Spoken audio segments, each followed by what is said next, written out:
Kiet men, bak jem pense si jodi a, fiat ap kitem, konsavwe, la le kitem nan solitude, epi map soufri chak chou.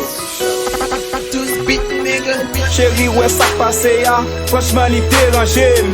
E depi jou sa, mak deran dlo nan jem. Tripota yo deranjem. Yo fè lan moun fin pov, paske mwen pa jwen love. Matematik lan moun, gen an pil problem. Ou selman kap ka resoud yo. Wale ou chire toal keme, ou selman kap ka rekoud yo. Mwen vle fini nan men, ou tan kou yon krek sou yon tablo. Si moun yo pa soufri de men, ofrim retou kom piko kado. Absens ou afekte, tout lot tout ki eksiste. Paske nou te sel oksijen de lè yo tap inspire. Sa fè del jou depi wale nan vi mou pap jem ekspire. Ka kompren se po fèt men kap kalem. Me pa pou otan, se krem bak de voile. Jou sa fèchman mgen ton. M konon inosan. Mwen pre pou mpriye sin alkay bankor. Men verse san. Ke yon nek da posede ou mta pito kosede ou. Yon de lè genosid. Absens ou tourmente, m'fè tèt mwen pati. Mwen vin tan kon fè noir ki bezwen lumière. Mwen tan kon te sèche ki bezwen la pli. Sel ou ka fè san manche, retounen nan vil. Wale, ou ki bebe. Wale, oh non bebe. Ma pando pou retounen. Retounen. Ma pando pou retounen.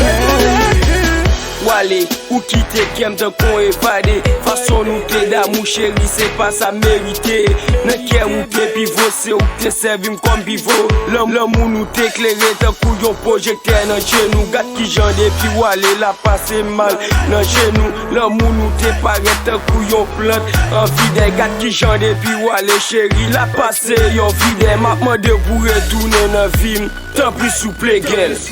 Nan yon kalamite, depi wale kite mwen, sentiment triste, tan pri bon l'anme. Din ki sa pou m'fè, pou retounen, malkay bon kon, priye sen, retounen, retounen, retounen, chéri. Bébé, prezant sou gatem, absent sou tourmentem. Depi ou te fin kitem nan, lan moun ba pratike. L'esprit vin fatige, tan kou yon pied flek ap soufri.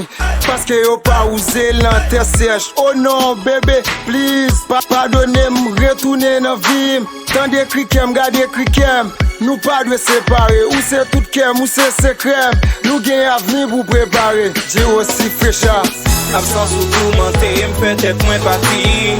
Mwen vin tan kon fè noir ki bezwen lumière. Mwen tan kon te sèche ki bezwen la pli. Sel ou ka fè san manche, retounen nan vil. Wale, ou ki bebe. Wale, oh non bebe. Ma pando pou retounen. Retounen. Ma pando pou retounen. Ou vire do ale, san pa kon nan ki so kitem. Ak yon bebe poko pale nan kala ka pese kitem. Nan vim, mwen vlo retounen, san ou bebe ap detounen. Kon se zami ki fò kitem, e se pa sote dilem taprem. Metyem a genou pou l'mande pardon. Pou yon ti sepere ou tretem vagabon. Ma fò konon se héroïne, mwen nan kem mwen vlo toujou rete. Paske m'vlo pou madame mwen gel. Chéri, ou wale, son pa di manyen. Se kem kap rache, ma pando pou retounen. Mwen kwe menm sou lwen, wap katan de brikem. Depi wale mpare tan yon te sel gaz nan brikem. Non, mwen pa jam panse. Si tap kite mwen, ou vire do wale, ou kite map soufri. Wale, ou ki bebe. Wale, oh non bebe. Ma pando pou retounen. Retounen. Ma pando pou retounen. Simplicité, shop. B.I.B. baby. Boss MCs. MIM block.